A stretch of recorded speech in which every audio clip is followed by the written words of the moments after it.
In the heart of a forest older than memory itself, twilight gathers its shadows like a silent congregation. The air here tastes of damp moss and ancient secrets, as though every whispering branch and gnarled root is straining to tell a story long buried beneath the carpet of fallen leaves. Pale moonlight, filtered through a vault of trembling boughs, dances across a narrow path that winds deeper into the wood, a path few dare to follow, and fewer still return from. It is into this realm of half-light and expectation that our tale begins, a story whispered by lanterns in village doorways, murmured between trembling lips around hearth fires, and written in the margins of musty tomes that no scholar dares to open. For beneath the cloak of legend lies a far darker truth. The werewolf is not a beast born of nature's whim, but a monster forged by human hand, one whose creation echoes with betrayal, hunger, and the bitter sting of regret. Listen, then, to the wind sighing through the pines. In its cry, you may hear the lament of a cursed soul, forever torn between man and wolf. In its howl, the echo of silver on steel rings clear, an unwelcome promise that blood will be spilled before the night is done. Beyond the forest's edge lies the village of Narkova, a cluster of rough-hewn cottages that huddle together in fear of the wood's encroaching darkness. Smoke curls from low chimneys, carrying the scent of spruce, hearth bread, and burning pitch. Here, under the watchful gaze of the full moon, every hearth fires with unease. Mothers clutch their children close. Hunters lash iron clasps to their collars at nightfall, and old priests keep vigil in the ramshackle chapel, clutching worn relics that tremble in their gnarled hands. It is in one such cottage that we meet our protagonist, Anya, a healer's daughter with eyes like storm-tossed clouds, whose gentle hands can coax life from the dying and soothe fevers that rack the bones like cruel chains. A soft mystery clings to her, an unspoken sorrow in her smile, an ember of something fierce and untamed behind her calm gaze. As she stitches torn flesh and binds broken limbs, her heart thrums with a restless yearning to know the truth behind the nightmares that plague her dreams. For nights beyond count, Anya has been haunted by a recurring vision, a pale figure, gaunt and limbed in moonlight, his eyes glowing like coals beneath a knotted brow. He strides through a ruined courtyard, claws dipped in blood, wearing what was once human flesh.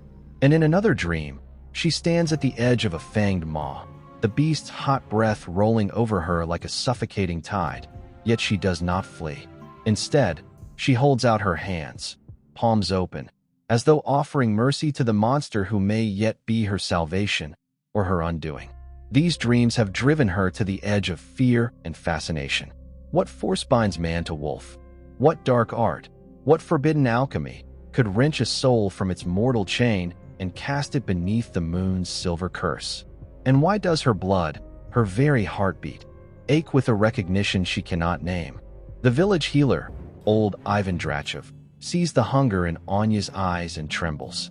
He recalls the last time the woods claimed a child, howling in the night, the ravaged carcass found by the dawn light, the mother's shattered scream. He remembers the ancient rule, never venture beyond the tree line when the moon is high. But rules are brittle things, and the hollows of the forest are deeper than any law. The truth lies in those hollows, and there is no turning back once you start to ask the wrong questions. So, under the cover of darkness, Anya slips from her window. Her lantern casts a wavering glow on the dew-slick stones, and the cold air drapes her shoulders like a funeral shroud. At her side hangs a simple satchel, herbs, salves, and a small vial of copper-touched water, remnants of an old ward that Ivan entrusted to her with trembling hands. "If you seek answers," he warned, voice thick with dread, "know that knowledge comes at a terrible price." Her footsteps are silent on the pine needles as she crosses the threshold into the world of shadows. Each breath fills her lungs with the pungent aroma of pine, resin, and earth unturned for centuries. Overhead, the moon tilts toward its zenith, silver fingers caressing the forest floor. Somewhere beyond the bend, a lone owl calls, a hollow note that sends a shiver winding through her spine. It is here that the forest seems to hold its breath. The trees stand like silent sentinels, their twisted limbs knitting together to form a roof of darkness. A faint, Coppery tang edges the breeze. Iron, or perhaps blood. Anya's heart drums against her ribs. She knows this place by legend. The ruins of the old Abbey of St. Cuthbert, where a secret sect once dabbled in arts so profane that the king's own knights razed the stones to ash and scattered the survivors to the wind. And yet, something remains. A low, guttural growl, like earth cracking open, rumbles through the clearing. Anya stumbles forward, lantern swinging, eyes wide with both dread and determination. There, crouched upon a shattered altar, is the shape that haunts her dreams, the werewolf, half melted into legend, its fur bristling like storm clouds, ribs visible beneath patchy hide. In its jaws, a fragment of pewter chalice glitters dully, engraved with runes she does not yet understand. For a heartbeat, man and beast regard one another. Then, with a feral cry, the creature lunges, only to skid to a halt as Anya raises her copper-tipped vial.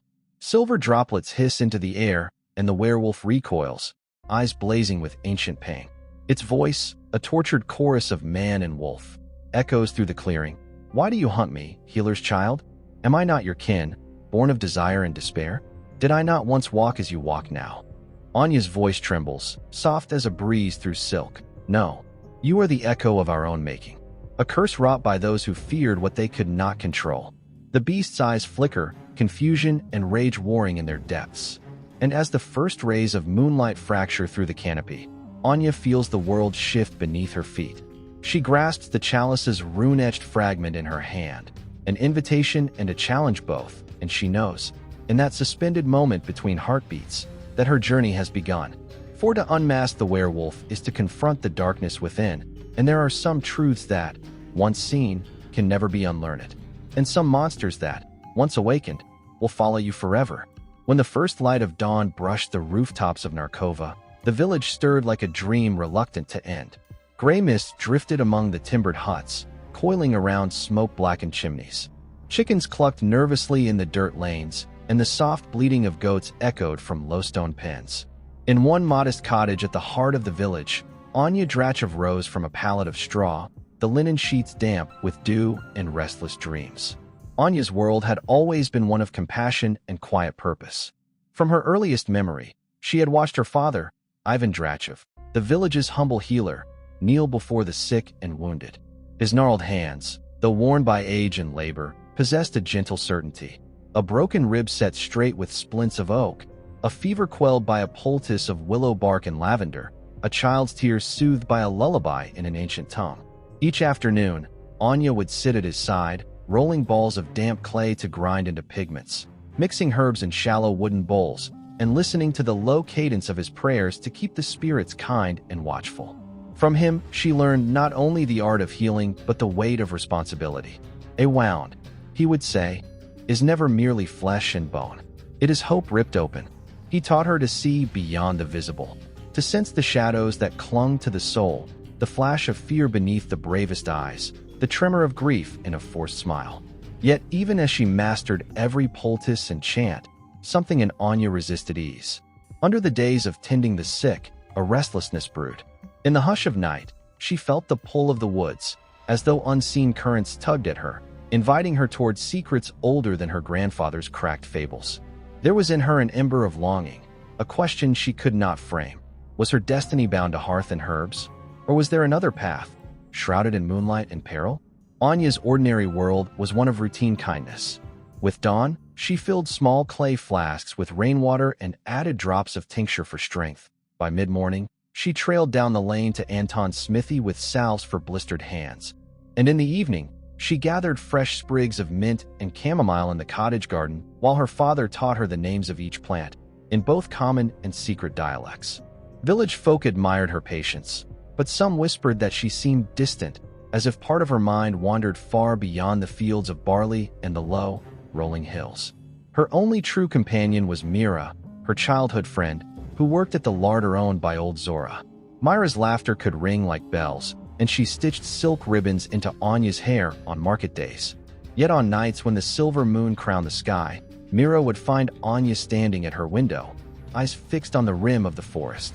One day, Mira teased, "You'll slip out on some fool's errand, and I'll find you in the claws of a bear." But Anya only shook her head, lips pressed tight. "Nothing so crude," she replied. "I hear something calling me." A voice beneath the trees. The villagers, wary of the forest, heeded the old warning: never stray beneath the moon's full face. They told tales of vanished travelers, of howling that carried on the wind, and of beasts whose hunger could never be sated. But for Anya, these stories were lanterns in the dark, glimmers of possibility rather than omens of peril. Beneath Anya's calm exterior lay a well of contradictions. She was proud and gentle, curious and cautious, brave in her compassion, yet faltering before the unknown. Her thoughts were often sharpened by two opposing urges: the desire to belong, to stand unwavering at her father's side, to comfort the villagers who trusted her, and the yearning to understand the force stirring her dreams. She carried within her a secret sorrow. Her mother, Elena, had vanished a decade past, swallowed by the night along the very road that led to the abbey ruins. Ivan never spoke of it, but grief shadowed his broad shoulders, and each time Anya's gaze lingered on the empty place at his hearth, she felt the ache of a promise unfulfilled. The last words Elena had whispered, as she stepped beyond the smoke-curtained doorway, were fragments of a warning. "Never, silvered moon. They will come. Hide your blood." Whether mother fled from something, or toward, Anya could not say. But her blood sang with the echo of that vanished presence, as if Elena's fate lay entwined with the forest's secrets. The harbinger of change came in the form of a wounded stranger. One evening, just as Anya was tending the crone Pavlina's cough, a desperate knocking rattled the door. She opened it to find a man crumpled on the threshold, eyes wild with fever and panic. His clothes were torn, and his skin was mottled with bruises. He clutched at his chest, as though something inside him fought to escape. "Please," he rasped, voice thick with pain. "The beast, silver claws, no light. Help me." Mira, who had run to fetch Ivan, returned to find Anya leaning over the stranger, gentle hands pressing cool linens to his brow. For a moment, Anya did not recognize his face. There were sunken hollows beneath his eyes and a sheen of sweat glistening on his dark hair. But in the shape of his jaw, the curve of his neck, she saw an echo of herself, the same stubborn mouth, the same haunted stare. As Ivan arrived, breathless, and took charge, Anya stole a moment to study the stranger's wounds. They were peculiar, deep gashes that glowed faintly at the edges, as if etched by molten silver. The man's breathing was shallow, each exhale a wheeze of terror. "He's cursed," Ivan muttered, casting Anya a glance weighted with dread. "Mark me, child. Whoever did this was no common wolf. We've not seen a beast like this since my mother's time." Anya's heart thundered. This stranger, like the figure in her dreams, bore the mark of the werewolf's silver claws. Her skin prickled with recognition. This was the threshold she had been drawn to cross. She felt once more the tug of the forest, but now it was sharpened by a promise of truth. "Let me help him," she whispered. Ivan's face, lined by grief and fear, turned away. "I will not lose you also."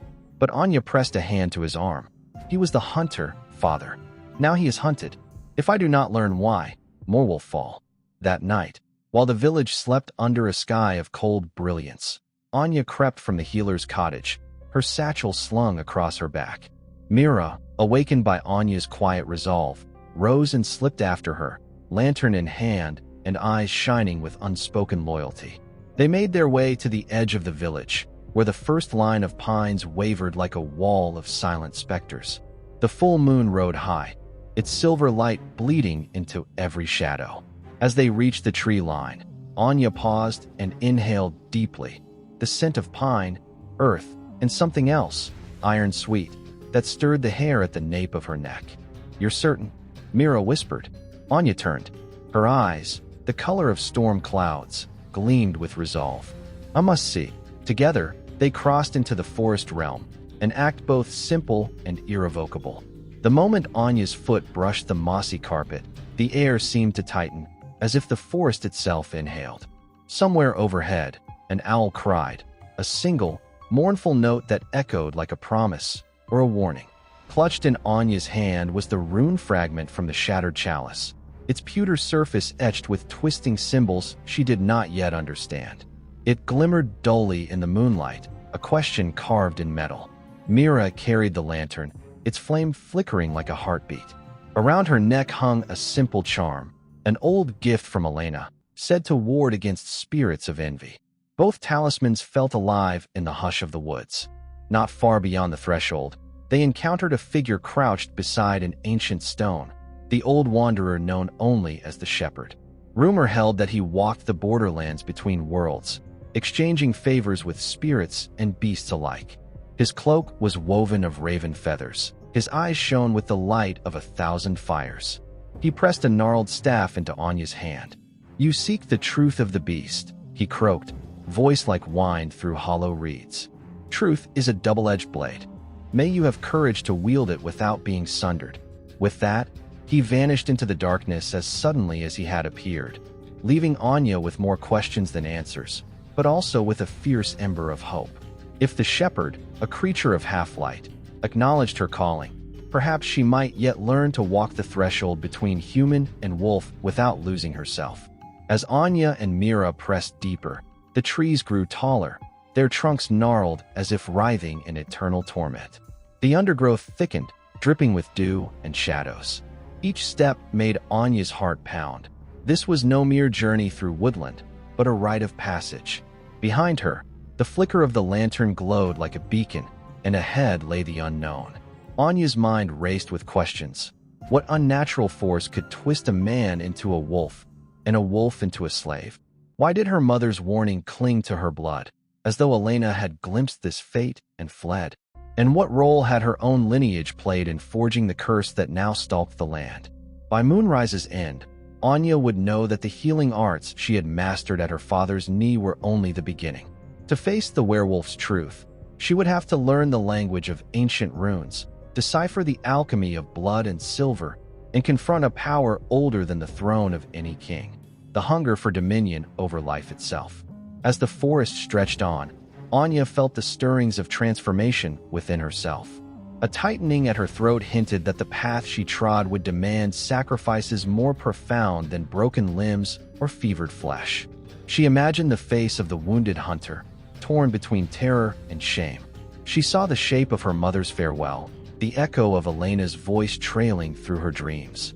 And she sensed the glimmer of something beautiful and terrible, a revelation that waited at the end of her journey like a bride of moonlight. At the journey's threshold, then, our heroine stands, gentle healer and seeker of truth, bound by compassion, yet driven by questions no one else dares to ask. The trees around her whisper of trials unseen, riddles carved in silver claws, alliances forged with spirits of shadow, and the final reckoning where human heart and lupin fury collide. Anya raises the rune chalice fragment to the moon, and in its shining curves she glimpses her own face, determined, fearful, and unbowed. Beyond lies the path of fire and bone. Behind her, a lantern's glow fades into the night, and ahead, the haunting cry of a silvered beast pierces the stillness, beckoning her deeper into the forest's eternal mystery. Anya and Mira slipped deeper into the forest's veins, where moonlight pooled like liquid silver on thorn-clad brambles. Each step forward felt like a promise and a warning. At times, the trees grew so close their branches wove a skeletal canopy overhead. At others, a towering oak loomed alone, its trunk split by lightning, as though struck by the anger of gods. Dry leaves crackled beneath Anya's boots, a metronome to her quickening pulse. Soon, they came upon the first trial, a winding ravine crowned by jagged stones, across which ran 3 footpaths, each marked by a monolith carved with runes. The shepherd's warning echoed in Anya's mind. Truth is a double-edged blade. She knelt, hands trembling over the runes, tracing their shapes by lantern glow. One symbol resembled a wolf's paw, another, a twisted helix, the third, a bleeding heart. Mira whispered, "Which way?" Anya closed her eyes and let her breath still. She felt the low hum of power beneath her palm, a tug toward the bleeding heart runes, as though they pulsed with the memory of suffering. "This way," she said, rising. They crossed the path, aware that the wrong choice might unleash something far darker than mere beasts. No sooner had they cleared the ravine than the forest shifted. The undergrowth thickened until Anya could barely see Myra's lantern. Vines snaked at her ankles, Black thorns scratched her calves. She paused, listening. There, a soft sigh, like breath drawn through claws. She lifted the rune fragment from her pouch. Moonlight caught its pewter edge, and for an instant, the vines recoiled as though burned by silver. Onward, she urged, pressing through the thorn-tangled portal. Beyond the thicket lay a clearing where long-dead roots rose like the tentacles of some vast underground leviathan. Their bark was ashen, blue-veined, and they writhed subtly in the night breeze, as though alive. At the center stood a stone basin half buried in moss, cracked by time. Water pooled within, dark as ink, reflecting starlight in trembling ripples. Anya felt a pull toward the basin, a siren call of the underworld. She knelt, cupping the water to her lips, but halted at the cold reflection gazing back. Mira placed a hand on her shoulder. "Careful," she breathed.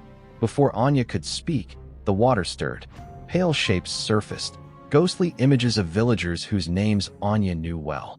The smith's apprentice, the baker's wife, the priest's acolyte, all gazed up with hollow eyes and silent pleas. A chill seeped into Anya's bones. "They are lost," the reflection whispered, in voices like whined through dry leaves. The water rippled with each word. "We wandered here, seeking cure, but found only death. Will you save us?" Tears blurred Anya's vision. The healer in her wanted to stretch her hand and pull them free. The seeker in her wondered if these were echoes of those claimed by the werewolf, or previous victims of darker rites. The runes on the chalice fragment burned hot in her palm. "No," she whispered, lifting her hand. "I cannot free you without knowing the binding force that holds you here." The basin's surface grew still. A single droplet fell, striking the water with a soft ring. The images vanished. From the swirling mist at the clearing's edge came a voice, low, amused, as though testing her resolve. "Compassion without knowledge is compassion squandered." Anya stood, heart pounding. "Show yourself." A figure stepped from the shadows, a tall woman in a cloak of raven feathers, face veiled in moonlight. In her hand, she held a polished staff topped with a silver wolf's head snarling into the night.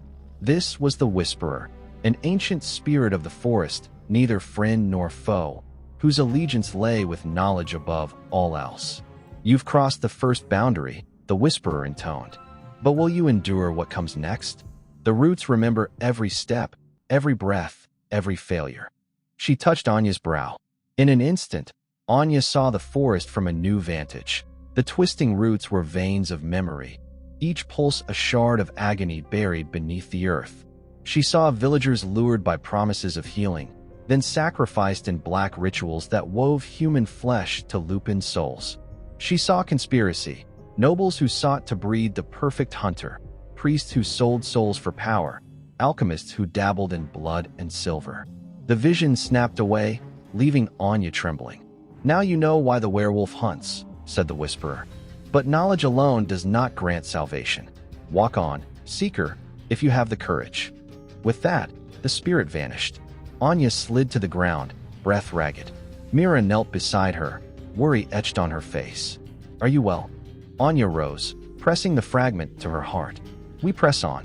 For every soul bound here, for every nightmare I've ever dreamed, I will learn the price of freedom." They found the next threshold marked by a ring of standing stones, each carved with the likeness of a howling wolf. In the center lay a shallow trench, filled with coals that glowed like embers of a dying sun. No fire blazed, only the faint warmth that made the air shimmer. Mira gazed warily at the circle. "What is this test?" Anya frowned. She placed a hand on the nearest stone. The runes on the fragment flared, projecting a memory, a pack of silvered wolves encircling a starving family. Children with hollow eyes, clasping at their bellies as hunger gnawed at their bones. They begged for mercy, for food, for death, to end the gnawing ache that consumed them. "Mercy," Anya whispered. "Hunger is the greatest terror. It twists the mind, the body, the soul." As if in answer, the coals erupted in a silent flare.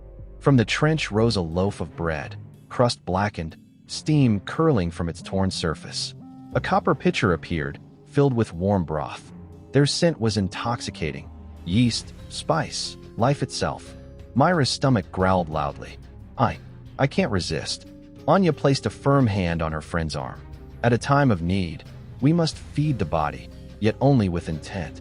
If we eat without purpose, the hunger of this place will claim us. Mira bit her lip, eyes fixed on the feast. Anya raised the rune fragment. Its glow softened, revealing a half-broken line of script. Consume with knowing heart, bind not with chains unseen. Carefully, Anya ripped a small piece of the bread and offered it to Mira. Eat this, she said. Remember why we journey. Carry the hunger of the world, yes, but do not let it devour you. Mira ate, tears in her eyes, and Anya washed the remaining crust with a sip of broth. The ring of stones grew warm, then cooled to a comfortable glow. The trial accepted their offering and marked their intent. The loaf and pitcher vanished, and the trench closed, leaving only the silent wolves carved in stone. Anya exhaled. Hunger is not our enemy. It is a teacher. We must learn its lessons without being consumed. They stepped beyond the circle, each footfall of victory over the famine of spirit that sought to claim them as kin to the beast. Night deepened as they pressed on, the canopy above knitting tighter against the moon. At last, they came upon a pond so still it seemed a sheet of obsidian. Along its rim grew reeds that whispered with the wind. At its center floated a small platform, and upon that platform stood a tall mirror framed in tarnished silver, the glass dark as night. Anya's breath stilled. The mirror of silver, she whispered, her voice barely carried to Mira. It reveals the truth of oneself. How do we reach it? Mira asked, voice trembling. Anya surveyed the pond. No bridge, no stepping stones. Only the mirror, reflecting nothing but shadow. She placed the rune fragment against the bark of an ancient elm. The silver glowed, and a plank of wood slid from the tree's trunk, forming a narrow walkway to the platform. Heart pounding, Anya led the way. At the center, she gazed into the mirror. For a moment, her reflection stared back, eyes wide, hair tangled, lips set in determination. Then the glass rippled, and the face shifted. She saw herself as the werewolf, claws instead of hands, muzzle dripping with blood, eyes solid silver. The creature snarled, baring teeth that gleamed like moonlight on steel. Behind it, she saw the faces of every victim, hunted, trapped, sacrificed. Their eyes pleaded, some for mercy, others for vengeance. Anya staggered back. This is what I fear. Mira reached out. You must face it. Swallowing, Anya closed her eyes. When she opened them again, she forced herself to step closer. The mirror flared, and a voice, her voice, yet altered, echoed. I am hunger. I am rage. I am the echo of mankind's deepest fears, reflected back. Anya clenched the rune fragment. You are born of our own cruelty, she said, voice steady. You are shaped by our defiance of nature, but you do not define me. The mirror cracked, a spiderweb of fractures spreading across its surface. A final echo whispered, only if you know yourself can you undo the curse. With a crash, the silver frame fell backwards into the pond, sending ripples that washed away the walkway. The platform sank beneath the water. The trial was complete. Anya had faced her darkest reflection and spoken truth to it. Dripping with pond, water, and shaken to her core, Anya led Mira out of the clearing. The forest seemed to have grown still. No rustle of mammals in the underbrush, no whisper in the treetops. Only the hum of something unseen. Then, from behind a copse of birch, a figure sprang, tall, lean, wearing a cloak of tattered linen. His face was pale and gaunt. His eyes glowed with feverish light. Blood ran down his cheek in a thin rivulet. The chalice, he rasped, lunging for Anya's pouch. Anya twisted away. Who are you? He staggered forward, voice trembling.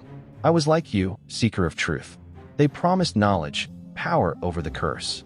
But they took my life, piece by piece. Before Anya could react, he drew a dagger and slit his own palm, letting the blood flow onto the forest floor. The red droplets sizzled as they touched the earth. From beneath the leaves crawled pale worms, then small toads, then a writhing knot of pale shapes. The man's eyes burned. Bind me, he cried. Bind me and end this misery. Anya recognized the markings on his wrist, runes similar to those on her fragment. She realized this was another victim of the alchemists who created the werewolf, one who had failed the trials and now sought to exchange his humanity for release. Mira backed away. Anya. Anya forced herself calm. She drew a circle in the soil with her finger, tracing a containment rune. The alchemists wrought your torment, but you still hold power in your own blood. Speak your name and purpose. He hesitated, blood dripping from his palm. I am Dravik, he whispered. I sought to break the curse by offering my own flesh. They said it would bind the werewolf to their will, but instead I became a tether, feeding its hunger. Anya placed her hand on his wrist, tracing the rune. With the chalice fragment pressed between them, she murmured an incantation taught by Ivan. By blood unchained, by flesh reclaimed, I free you from the iron grasp of silver pain. The rune glowed, the bleeding stopped. The worms and toads recoiled, dissolving into the earth. Dravik sagged, staggering back, tears of relief on his cheeks. Thank you, he gasped. Anya helped him stand. Go, she said softly. Return to your family. Live. He nodded, and as he turned, the forest seemed to exhale. Dravik's figure faded into mist, leaving only the scent of moss and blood. Anya sank to her knees. Mira knelt beside her. That was too much. Anya closed her eyes. Each trial reveals a piece of the werewolf's making: blood, silver, alchemy. We must press on. The greatest test awaits. Moonlight fractured through a shattered sky of black clouds, casting fractured beams across the ruined courtyard of the old abbey of St. Cuthbert. Gleaming spires of broken columns rose like the ribcage of some great beast, and the tattered remnants of stained glass windows hung in desiccated frames, whispering colorless laments in the wind. Here, where the secret sect of alchemists once bound flesh to fury, Anya would face her final trial. The heart of the curse itself, embodied in the werewolf she had sought to unmask. Anya stood at the threshold where mortar met earth, her linen cloak stained with dew and blood, heart hammering like a cathedral bell in high fever. In one hand she held the rune-etched chalice fragment, in the other a small satchel of herbs, wolf's bane, nightshade, and the crushed petals of a moon blossom whose scent was said to anchor the soul. Around her, the courtyard lay deserted, save for the silhouette of a lone figure beyond the altar stone. Mira crouched at her side, lantern raised. She swallowed, eyes wide with both awe and dread. Anya, are you certain you must face this alone? Anya pressed her lips together, summoning the calm determination that had carried her through each trial. This is more than a battle, Mira. This is the unmaking of the monster, and it must be done at its source. She took a single, steadying breath, tasting the tang of iron on her tongue. Then, stepping forward, she crossed the courtyard and ascended the cracked altar's dais. At its center lay a circle of ash and silver ingots, remnants of the final ritual the alchemists had performed centuries ago. There, crouched low, its fur dark as storm-cursed clouds, was the werewolf. Its head was thrown back in a silent howl of fury. Silver droplets clung to its claws like tears of molten moonlight. For a heartbeat, man and beast regarded one another. Then, with a movement like thunder unleashed, the creature pounced, muscles rippling, jaws gaping wide in a snarl that echoed through the stones. Anya did not shrink. She leaped aside, the runic fragment held aloft, and let fly handfuls of crushed petals into the air. A cloud of pale pollen drifted between them, and the werewolf recoiled, shaking its head as though in pain. Its eyes blazed red. Each breath billowed into puffs of vapor, and its paws struck the stone with enough force to crack the dais. Anya leaped back, narrowly avoiding the swipe of its claws. She landed on quaking marble and let the chalice fragment's silver side catch the moonlight.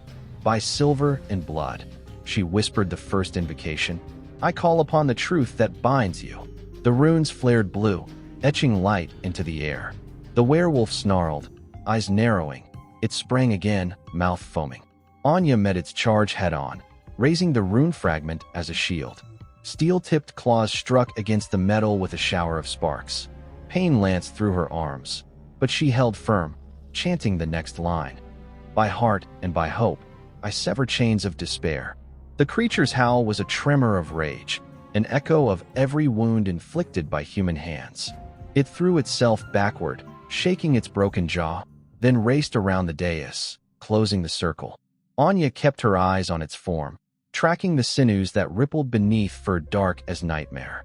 Each chant came against the beast's fury, each word a key turning in the lock of its binding curse. And yet, with every incantation, the werewolf fought back, hurling chunks of stone and silver as it rounded the dais like a demon unbound. Anya's voice rose, strong and clear in the hollowed chapel of the night. By sorrow endured and wisdom gained, I break the twisted bond of pain. She thrust the rune fragment forward in a beam of blue-white light.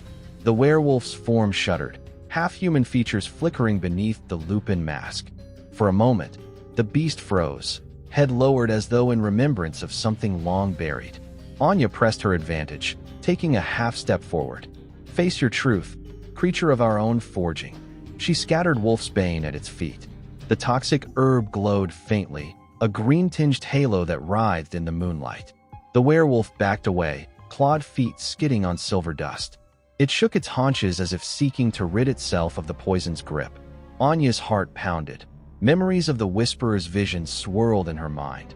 Images of alchemists transmuting flesh into fury, nobles raising goblets of blood to crown their new champions. But even as the beast staggered, its crimson eyes flicked toward Anya with a spark of recognition.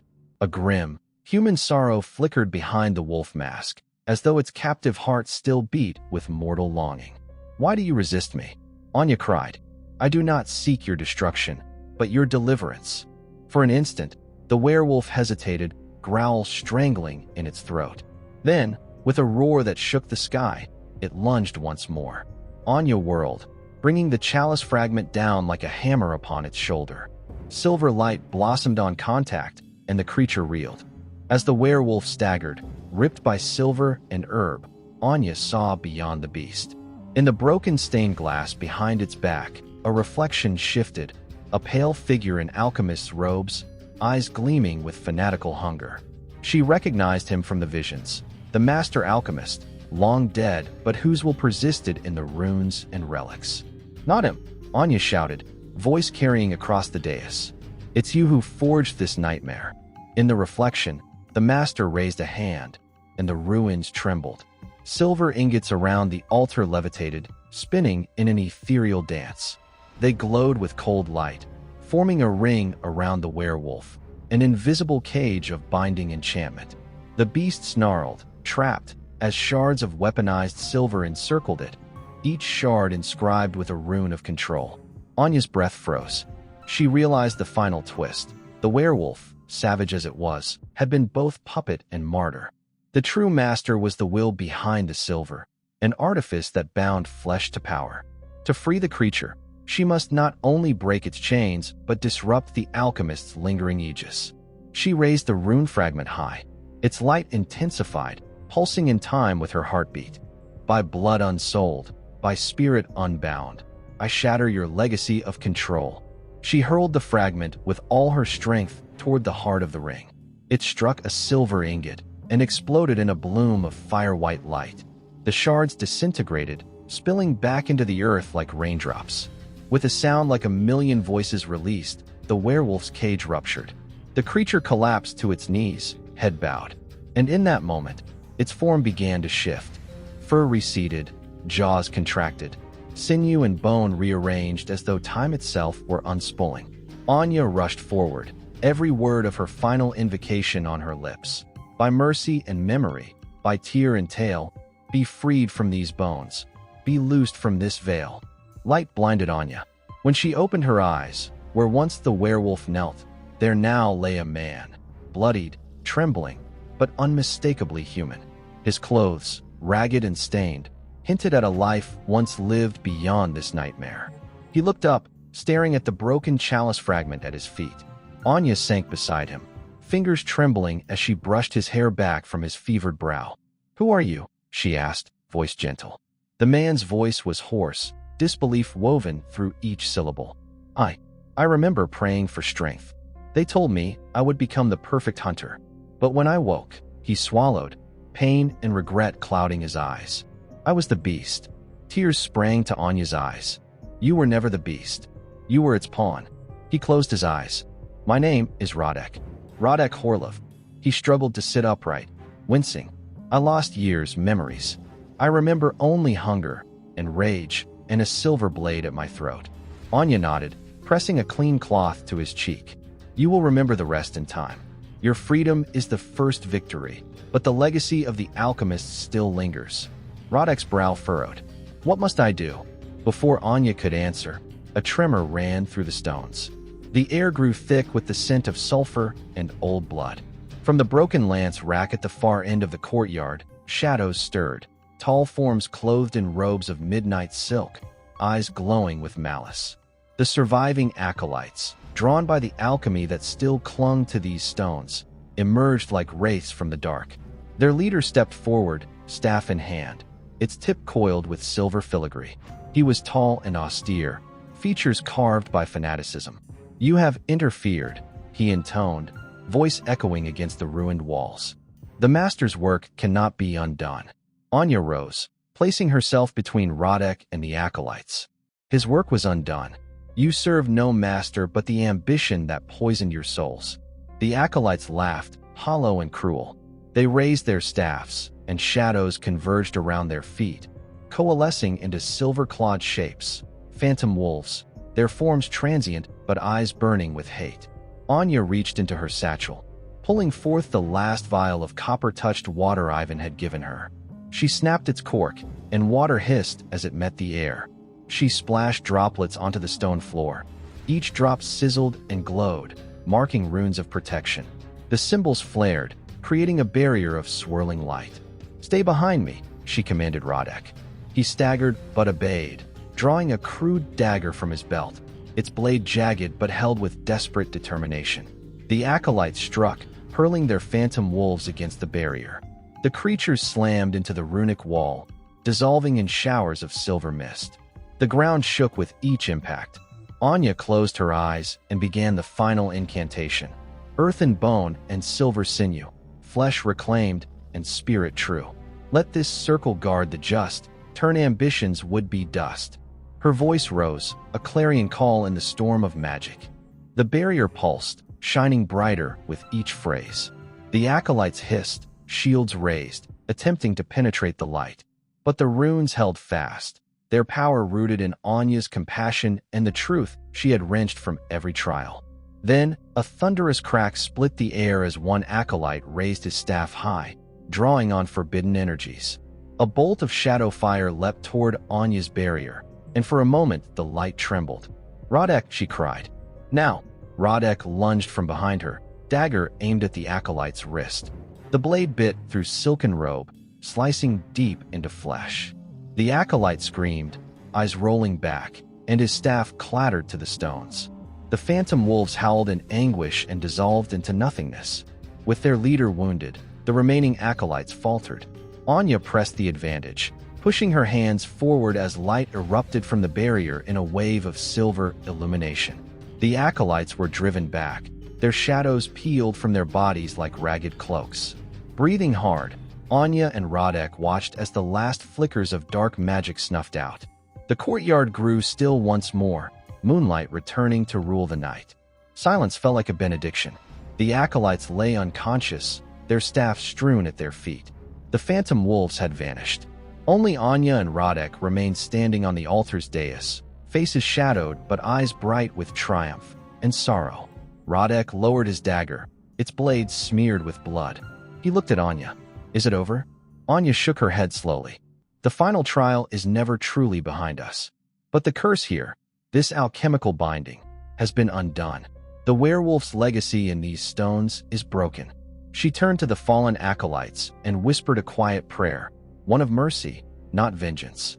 She pressed a hand to her heart, recalling each soul lost to this curse. The villagers at the Whisperer's Basin, Dravik in the Birch Grove, the nameless hunters caught in Silver's snare.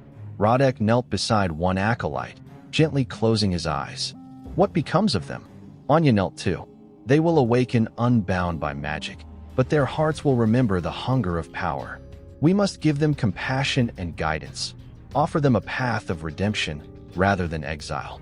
She rose, lifting the chalice fragment, now dulled by the final release. It lay heavy in her palm, a testament to sacrifice and deliverance. The shards of silver ingots around them dissolved into dust, drifting away on the breeze like sorrow set free. Anya felt the weight of exhaustion settle in her bones. Every trial tested her body, every conflict her spirit. And yet, standing amidst the ruins bathed in moonlight, she felt the stirrings of a new strength. The power to forgive, to heal not only flesh but the wounds of the heart. Radek approached, hand extended. "I owe you more than life, Anya Drachev." She took his hand, steadying him. "You owe nothing. Your freedom is our gift, one you need not repay." He bowed his head, gratitude and relief shining in his eyes. "Teach me, then. Teach me to heal." Her lips curved in a tired but genuine smile. "We'll begin at dawn." As they descended the dais, a single shaft of moonlight pierced the cloudy sky and settled on Anya's shoulders like a mantle. The wind whispered through broken arches, carrying distant hoots and the soft rustle of leaves, an echo of nature's renewal. Anya paused and looked back at the courtyard. The air seemed lighter now, as though centuries of anguish had lifted from the stones. In the hush, she thought she heard the faintest bark of a wolf, not a monster's howl, but a wild creature claiming its rightful place in the world. She turned to Radek. "Come," she said. "Our journey continues, not to undo what once was, but to tend the world that remains." And so, beneath the wide moon, witness to cruelty and redemption, Anya Drachev, healer and seeker, stepped forward into the dawn of a new promise. That even the darkest of legacies can be unmade by a compassionate heart, and that every monster born of fear can be reclaimed by the light of understanding. Dawn's first pale fingers pried back the night's darkness as Anya and Radek made their way from the shattered courtyard of St. Cuthbert's Abbey. The air was crisp, carrying the tang of dew and the faint promise of renewal. Radek, wrapped in a spare cloak Anya had scavenged from the alchemist's ruin, moved with unsteady steps, still recovering from the final clash that had freed his soul. Behind them, the broken columns and gleaming shards of silver lay quiet, as if honoring the price paid to break the curse. Anya leaned upon her staff, fatigue etched into each line of her body. Yet her heart thrummed with a calm resolve. Overhead, the sky was awash of pale lavender, and the forest around them stirred to life. Birds began their morning chorale, leaves unfurled in the gentle breeze, and squirrel chatter drifted from tangled undergrowth. The world had shifted overnight, its dark tether severed, and with it, the weight on Anya's spirit had lightened. They retraced their steps through the ancient trees, passing the trials that had tested every facet of Anya's will. At the ring of stones where hunger had been their teacher, she saw how the earth had taken back the scorched coals, leaving the stones smoother, as though granting forgiveness. At the mirror of Silver's pond, the water was still, reflecting the dawn sky without judgment. At the whispering roots, the ashen tentacles had receded, releasing their hold on the sleepy forest floor. Each place bore the quiet mark of healing, the same grace Anya had offered the land by undoing its wounds. Radek fell into step beside her. His gaze drifted across the morning glade, where light and shadow danced in gentle partnership. "I saw my life in that mirror," he murmured, voice hoarse with wonder. "My wife, my son. I can almost remember their faces. And the fear in my father's eyes, the first time he tried to teach me to wield a blade." Anya nodded. "Memories will come back on their own time. Be gentle with yourself." She glanced at the rune fragment that still hung on a cord at her neck. Its power spent, yet its lesson eternal. "You were made into a weapon. Now you must learn to be human again." Radek closed his eyes as they walked. "I do not deserve forgiveness. My hands carried claws that tasted of silver and death." Anya reached out, touching his shoulder. "The alchemists stole your choice. They forced blood to betray flesh. What you became was a crime against nature, but your restoration is a gift to humanity. We all bear the scars of others' sins." She paused beside a fallen oak, where mushrooms bloomed like pale lanterns. "Let today be the first step of your atonement." He offered a weary smile. "Then I will tend the wounded with you. I will bear your name, and repay your mercy with mine." By midday, the pair emerged from the forest, weary travelers reborn. The sight of Narkova's thatched roofs and wattle fences felt both comforting and surreal, like waking from a fever dream into the warm hearth of home. Word of Anya's departure had spread. The villagers gathered at the edge of the trees, eyes wide with awe and relief. Mothers hushed children. The smith paused in his work. Even old Pavlina, perched on her porch, set aside her wheezy cough to watch. Anya raised a hand, offering a gentle smile. I bring news. The curse of the moon, and the alchemists who bound it, has been broken. Her voice carried easily in the still air. Radek Horlov has been freed from the wolf's fury, and the stones of St. Cuthbert's Abbey rest in peace once more. Murmurs rippled through the crowd. Some crossed themselves. Others exchanged astonished glances. When Radek stepped forward, they saw the gaunt man transformed by relief and humility. He bowed his head to the villagers. I return to you a sinner and a servant. If you will have me, I wish to help those I harmed. A hush fell. Then, one by one, the villagers stepped forward to embrace him. Farmers whose sheep he had slain in his lupin frenzy, hunters whose traps went missing in the night. Some wept, others struggled to forgive, but all acknowledged a spark of recognition in his eyes, that same ember of humanity that burned within them. Ivan Drachov, Anya's father, emerged from the crowd. His gnarled hands trembled as he placed a cloak around Radek's shoulders. There is nothing you could do that compassion cannot heal, he said, voice thick with tears. We welcome you home. Anya felt a surge of warmth at her father's words. She looked upon her village, once blanketed by terror, and saw their faces alight with hope. In that moment, she understood that her journey's end was not the closing of a chapter, but the opening of a new one. One where healing extended beyond the forest's edge into every hearth and home. That evening, as the sun melted into a wash of rose and gold, Anya sat by the hearth in her cottage. A pot of rosehip tea steamed beside her. It sent a balm to her frayed nerves. Mira joined her, sliding into the bench and wrapping a shawl around her shoulders. The room was quiet, except for the crackling fire and the occasional clink of pottery as Anya poured 2 cups. They sipped the warm brew in companionable silence before Mira finally spoke. Do you regret it? Becoming what you did, stepping into those trials? Anya considered that. She gazed into the dancing flames, tracing the light and shadow that played across the hearthstones. I once feared the forest's mysteries, thought they held only death. But each trial taught me something essential. That true courage is not the absence of fear, but the willingness to walk into it. That compassion is a power strong enough to undo the darkest magic.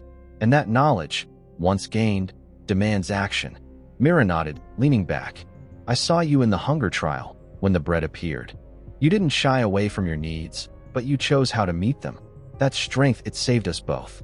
Anya touched the rune fragment at her neck, a relic now more symbolic than arcane. The trials were mirrors to my own heart. Hunger mirrored my own yearnings. The roots revealed the roots of guilt in my blood. The silvered mirror forced me to face my worst self. Each showed me an obstacle I carried within, an obstacle I had to overcome before facing the werewolf. Mira reached across and took her hand. And now, Anya exhaled slowly. Now, I tend to the wounds left by those obstacles. My mother's absence, my fears of the unknown, my duty to heal, not just body, but soul. The forest taught me that transformation is never singular. It ripples outward, touching everyone. In the days that followed, Anya and Radek worked side by side. He learned the language of herbs under Ivan's careful tutelage. She taught him the chants that bound and released, so that he might one day undo the remnants of the curse in lands beyond Narkova. Together, they scribed new runes of protection, simple symbols to ward travelers from the forest's darker reaches, and shared them with neighboring hamlets. The shepherd's path was walked again, but now the wanderer shared his secrets freely, mapping safe glades, guiding lost souls, and offering counsel on fey matters. The Whispering Roots, once a place of sorrow, became a grove of remembrance, where villagers left tokens for those lost to the curse, small carvings, ribbon-tied wands, candles that burned for the departed. At the abbey's ruins, a new order rose, gentle guardians who tended the land, planting seedlings atop the shattered stones so that new life might rise from old blood. The air there, once thick with alchemy's poison, brimmed with the scent of wildflowers and pine. In time, Anya's healer's hut became a place of pilgrimage. Travelers came seeking cures for both body and spirit. She never charged a coin. Her payment was the stories they bore. Hushed tales of fear conquered, of curses broken, of compassion given where none was deserved. And in each story, Anya found renewed purpose. In the quiet hours before dawn, Anya often walked to the edge of the forest, where moonlight still lingered and shadows whispered of what once was. She paused beneath a great oak, its bark silvered by lichen, and pondered the journey that had transformed her from healer's daughter to champion of both human and beast. She thought of the werewolf, born not of nature's whim, but of human fear and ambition. In the creature's agony and rage, she saw the reflection of every monstrous impulse humankind harbored, the lust for power that tramples compassion, the hunger for control that ravages the innocent. Yet she also saw in its redemption the promise that even the darkest legacies can be undone by a single merciful act, a reminder that to fight monsters, one must not become what one despises. Her hand hovered over the rune fragment, now dull and powerless. Silver and blood, she whispered, symbols of violence and binding. But she also saw silver's reflection of truth and blood's testament to life. The fragment was both weapon and mirror, and its final purpose was not to wound but to heal, to unite what fear had sundered. In those moments, Anya understood that her journey was an archetype writ large, the descent into darkness to reclaim light, the hero's path from innocence through trials to wisdom, the cycle of death and rebirth mirrored in nature and soul. Her trials, though personal, spoke to universal truths, that fear can forge monsters, that compassion can forge freedom, that knowledge without empathy is a kind of cruelty. As sunrise broke over Narkova's fields, Anya returned to her home with a heart unburdened and a soul alight with purpose. She carried no weapons save her hands and her wisdom, no armor but her compassion and resolve. The wounds of battle had closed, but their lessons remained, a map for those who would face their own darkness. To you, dear reader, the path of Anya's journey offers a mirror of your own trials.